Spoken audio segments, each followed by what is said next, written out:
ফরিদপুরের সদরপুর উপজেলার হাটকৃষ্ণপুর ইউনিয়নের পূর্বকান্দি গ্রামে ভেজাল মধু তৈরির অপরাধে দুলাল শেখ নামে এক ব্যবসায়ীকে জরিমানা করা হয়েছে।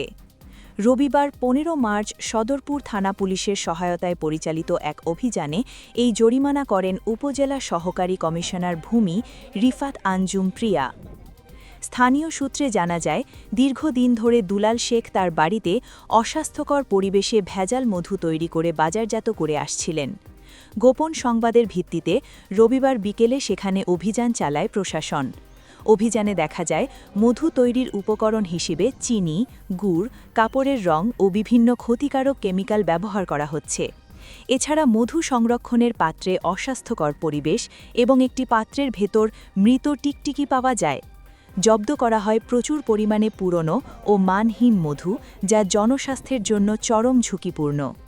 অভিযান পরিচালনাকারী সহকারী কমিশনার ভূমি রিফাত আঞ্জুম প্রিয়া জানান, ভোক্তা অধিকার সংরক্ষণ আইন ২০০৯ অনুযায়ী দোষী সাব্যস্ত হওয়ায় দুলাল শেখকে ৫,০০০ টাকা জরিমানা করা হয়েছে। তিনি আরও বলেন, জনস্বাস্থ্য সুরক্ষায় ভেজাল খাদ্যপণ্য উৎপাদনের বিরুদ্ধে আমাদের এই অভিযান নিয়মিত পরিচালনা করা হচ্ছে। এ ধরনের কর্মকাণ্ড থেকে বিরত থাকতে সংশ্লিষ্টদের কঠোরভাবে সতর্ক করা হয়েছে। ভবিষ্যতেও ভেজালের বিরুদ্ধে আমাদের জিরো টলারেন্স নীতি অব্যাহত থাকবে।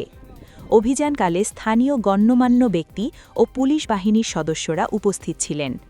প্রশাসনের এমন পদক্ষেপে এলাকাবাসী স্বস্তি প্রকাশ করেছেন এবং ভেজাল কারবারিদের দৃষ্টান্তমূলক শাস্তির দাবি জানিয়েছেন।